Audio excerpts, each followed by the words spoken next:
Magandang araw sa inyo mga kaibigan. Itong ating almusalita sa araw na ito, July 30. Ang ebanghelyo natin ay Matthew 13, 36 to 43.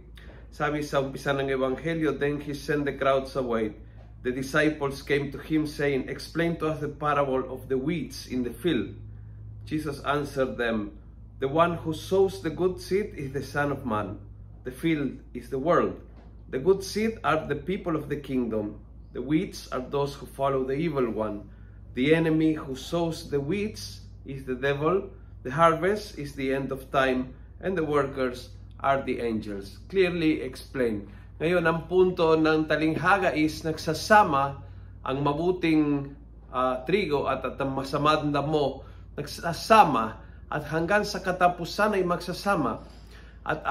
But at the end of time, may time na God will intervene and then will separate. And so, ang mahalagang tanungin is, saan ako nabibilang? Kasi mabibilang ako dahil sa mabuting gawain. Ang pagiging trigo ay nakaugat sa mabuting gawain na ginagawa ko bilang mabuting tao.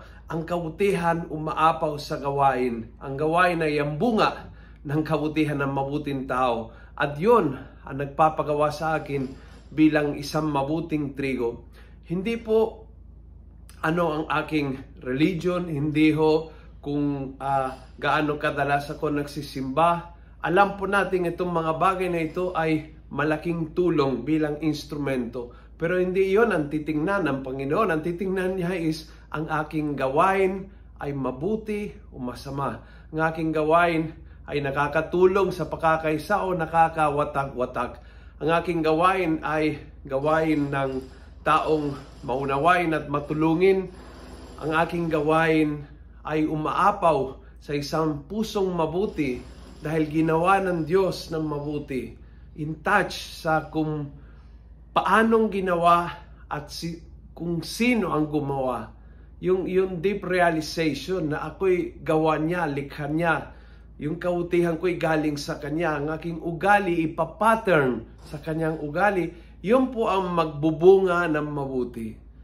And so, ang tanong ay hindi yung ibang tao na bubunutin at itatapon sa impyerno. Ang tanong ng talinghaga is ikaw.